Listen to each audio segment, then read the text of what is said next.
Hi, welcome back to my channel.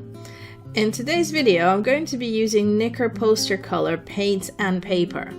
Now for most of you I realize these will need no introduction, but for anyone who may not have heard of them, Nicker poster color are famously used by Studio Ghibli in their beautifully hand-drawn anime movies.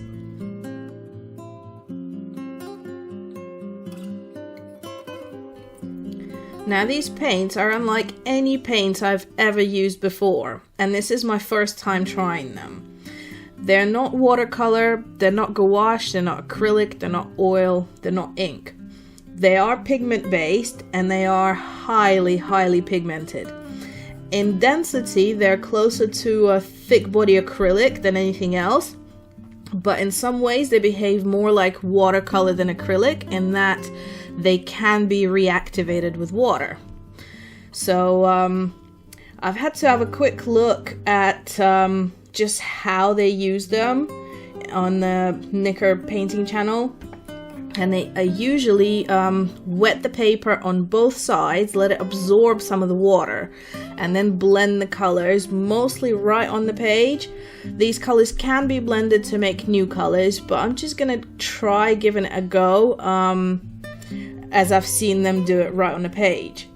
I've seen a lot of anime scenes with these beautiful skies, and I figured that's what I'm gonna start with, just to get a feel for how they work exactly.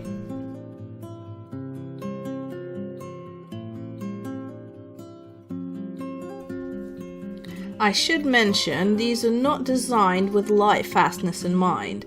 They produce beautiful, highly pigmented images that are meant to be photographed or scanned for use in anime. So this is not for long-lasting kind of artwork that will stay exactly as it is on a page over time.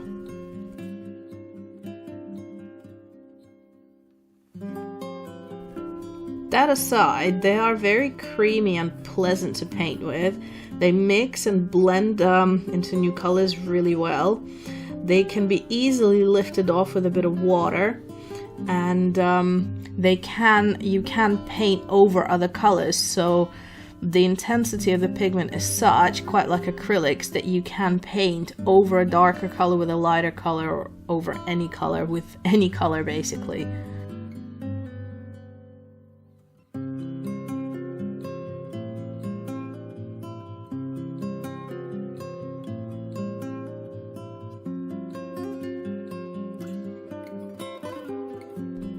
Okay, so I've had a good bit of fun messing around with these random clouds, and I think I'm getting the hang of how these work, so it's time to do some proper painting with them.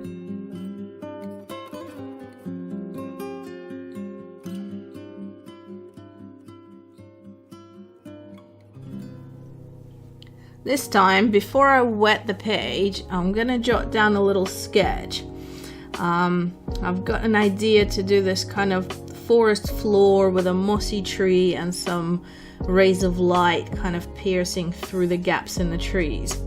So I just want to lay down a basic outline just so I know where everything is going to go, and then wet the page on both sides and then start painting.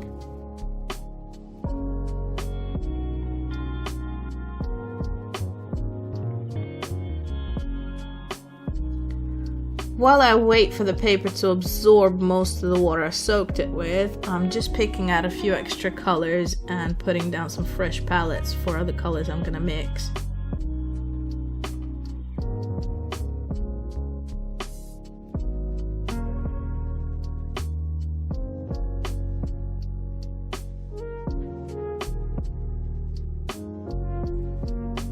I found the paper absorbs the moisture very quickly, so I'm just having to re-wet the area I'm working on and then apply a kind of rich, warm undertone that I want to be the kind of base of this painting for the earth and the tree, and all the other colors are going to build up on top.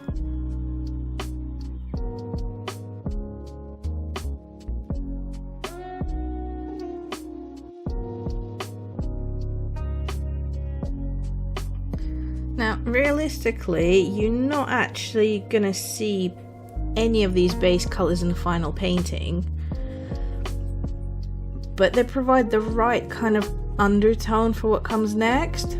And at this point, I'm not sure if I'm just employing an oil painting technique that may not be the right way to go about it with these paints, but I guess I'll find out soon enough.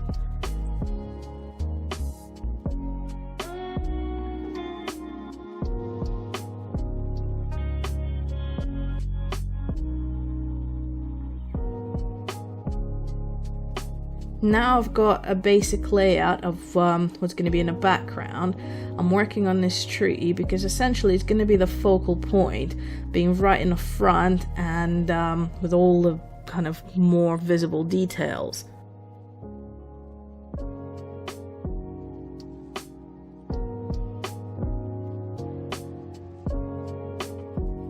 I'm using a darker color here to both indicate the shadows and the curvature of the trunk and roots.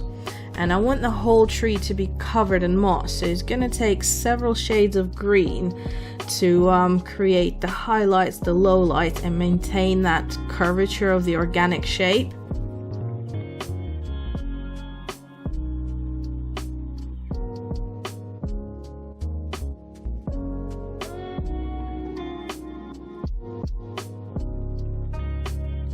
Because moss is kind of furry in appearance, I can't just paint it on, otherwise it will look flat. So I'm applying the color by dabbing the paintbrush in small kind of dots and patches, and I'm having to alternate the colors as I do that because I find that adding one color all over is making it flat again. So after adding a dark, I have to go with a mid-green before I can add a highlight, and carry on working the light areas and the shadows over and over until I get that kind of the color that I want, that feels kind of more natural.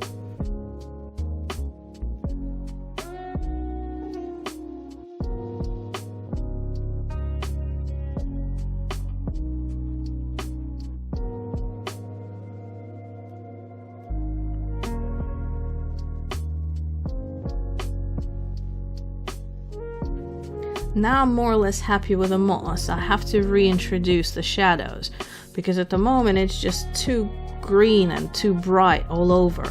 So I'm starting with a dark brown, coming in with a darker side of the roots, and this also helps to bring back the curvature of the natural shape as well. And then I'm working in the shadows more on the side that won't be kind of getting direct light, and just work my way around the areas that I feel need more contrast.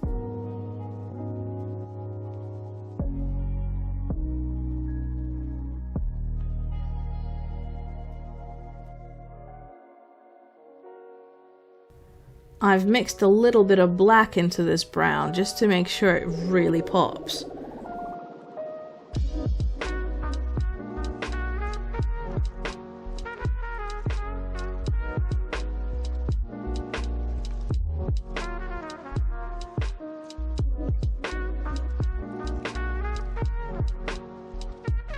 And I feel like the soil around these roots needs to be a lot darker because it's in the shadow of this massive tree, and it will just bring the whole area forward and separate it from the background, which is more kind of soaked in the light.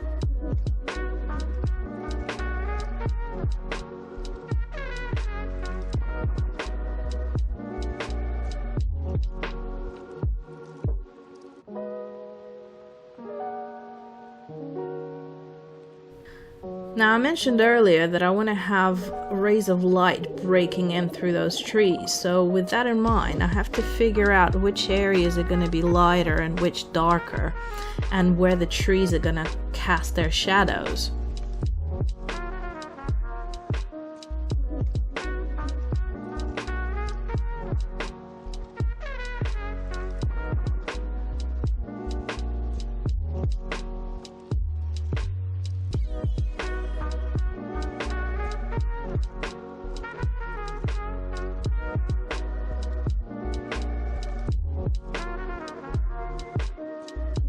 As well as cast shadows, I have to consider that each tree is going to end up with a darker side and a lighter side depending on where the light is coming from. Because I want the light to come in through sort of the middle, I'm adding a darker side of the trees on the right side. They're getting a darker side on the right side, and on the left they're getting a darker side on the left, so the light is going to be spreading outwards from the middle.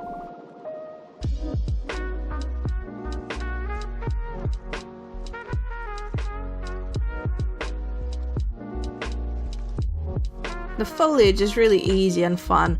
Just add a few different shades of green until the density is kind of filled in, and then when that's really thick and bushy, then figure out where the kind of highlights and the dark patches are going to be, where they feel more appropriate. So where it's denser towards the bottom, they'll be darker, and where there's light breaking through, they might be a little bit lighter on top, and so on.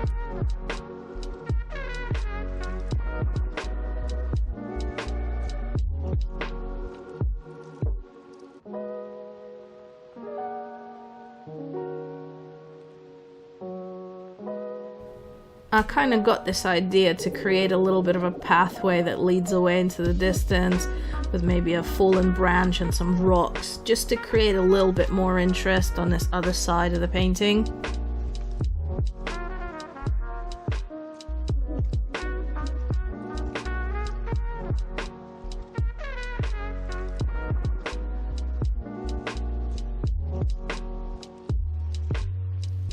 Also felt like the foliage needed a bit more depth, so I'm scattering some of this really dark, deep green mix around just to achieve that.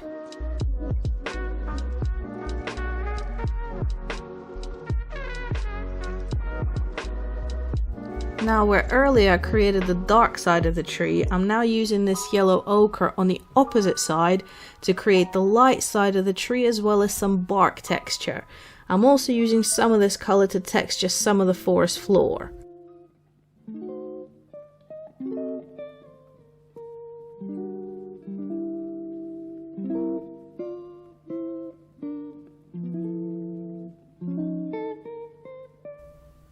I've mixed up this really light yellow for the sun rays, and I've got some white ready for the highlights. And wow, this is where kind of panic sets in, because I didn't realize, well, I don't know, I mean, I knew that these paints reactivate, but I didn't realize how bad it was going to be. So right now, all my rays have picked up the browns and the greens from underneath, so I'm trying desperately to fix them and lighten them, and I stopped bothering about which trees were meant to go behind the rays or which in front. I've muddied up the ground at the bottom, and I've put down a whole bunch of white to kind of brighten it, and I figured I'm just going to paint the trees over the rays to try and fix where they were meant to be behind. This is not what I expected. This is very different when working with oils or acrylics, and yeah, I'm just doing my best to save this now.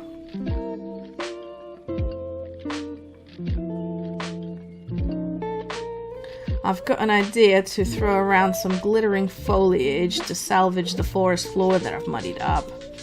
Well, this was a really fun attempt, and I will practice with these some more. In the meantime, thank you so much for watching. If you enjoyed this video, please leave a like and subscribe for more random art. Thanks, see you again soon.